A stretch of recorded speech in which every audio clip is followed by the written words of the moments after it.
Hello दोस्तों, मेरा नाम है फैज़ और आज की वीडियो में हम समझेंगे इस फेस मॉनिटर के बारे में।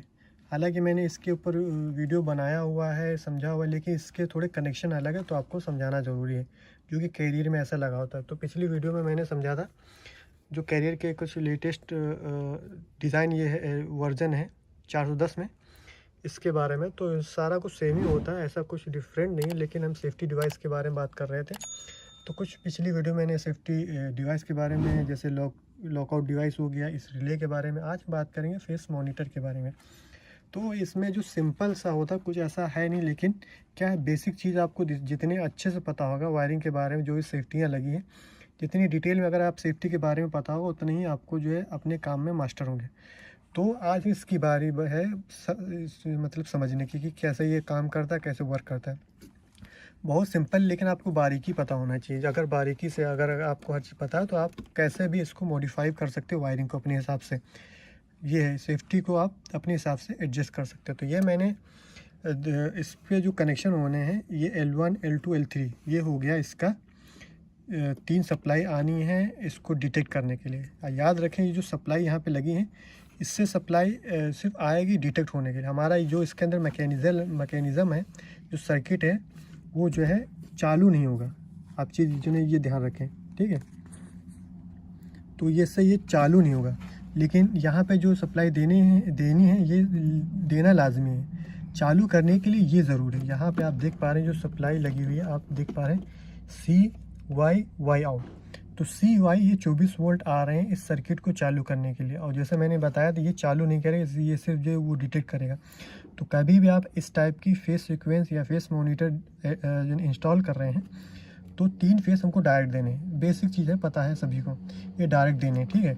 तो हमने 3 दे दिए। ये मैंने बताया 24 वोल्ट। अच्छा, कुछ जो हमारे पास सेफ्टी होंगी फेस सीक्वेंस जो हमारा है वो 24 वोल्ट पे ना होगा, बल्कि दूसरे वाला होगा 220। तो उसमें ये चीज़ चेंज हो जाएगी। लेकिन ख़ास मैं इस कैरियर की बात कर रहा हूँ, तो ये इसमें जो है ऐसे वर्क करेगा।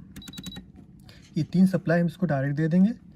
ये आ गई हमारी मेन सप्लाई से, जो कि आप चाहे इधर कॉन्टेक्टर से भी दे सकते हैं और चाहे अगर आपके पास ऑप्शन है तो यहाँ से भी दे सकते हैं। लेकिन ज़्यादातर कैरियर में जो यूज़ करते हैं इस कॉन्टेक्टर से ही जो है तीनों पॉइंट दे देते हैं, क्योंकि इस कॉन्टेक्टर पे जो पॉइंट आ रहे हैं वो डायरेक्ट हमारे टर्मिनल से आ रहे हैं। डायरेक्ट सप्लाई यहाँ पे रहती है हमेशा।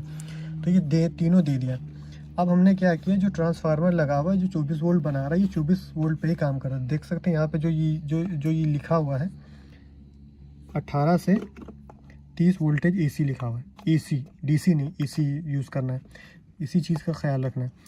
तो यहाँ पे वोल्टेज AC यूज़ हो सकता है 18 से 30 वोल्टेज तक, बस मैक्सिमम। इसके ऊपर आप यूज़ नहीं कर सकते।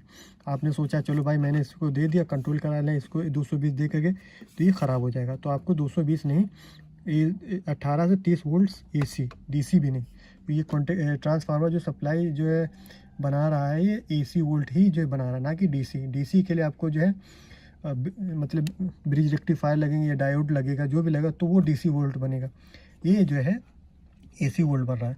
तो हमने क्या किया, एक सप्लाई इसको डायरेक्ट दे दी, क्योंकि ये 2 सप्लाई जो आएंगे इसको डायरेक्ट चालू करने के लिए। तो जब ये सप्लाई 24 वोल्ट आएंगे, ये काम करने लगेगा और इधर तीनों फेस डिटेक्ट हो रहे हैं, तो इसके अंदर एक रिले लगेगी। तो वो जो सप्लाई क्या करेगी, यहाँ से जो Y आउट लिखा है ना, और आप चीज़ ध्यान रखें, कैरियर में Y का मतलब होता है कंट्रोल। कहीं भी आप अगर Y दिख रहे कैरियर में, इसका मतलब कंट्रोल। तो Y हमारा इन हो गया, देखिए लिखा हुआ इनपुट, और Y ये आउट लिखा हुआ। और इस पर आप मैक्सिमम जो है 10 एम्पियर का लोड डाल सकते हैं। ये भी आप ख्याल रखें कि ऐसा ना हो इसके ऊपर आप कोई जो है ये मतलब मैन लोड डाल दें। तो 10 एम्पियर भी इसका मैक्सिमम है। आप मान के चलिए 2-4 एम्पियर तक तो सही है, ज़्यादा डालेगा तो ये बाद में इसकी लाइफ जो है मतलब इतनी नहीं रहती। तो एज ए कंट्रोल आपको वर्क कराना, ना कि इसके ऊपर लोड देना है, ठीक है।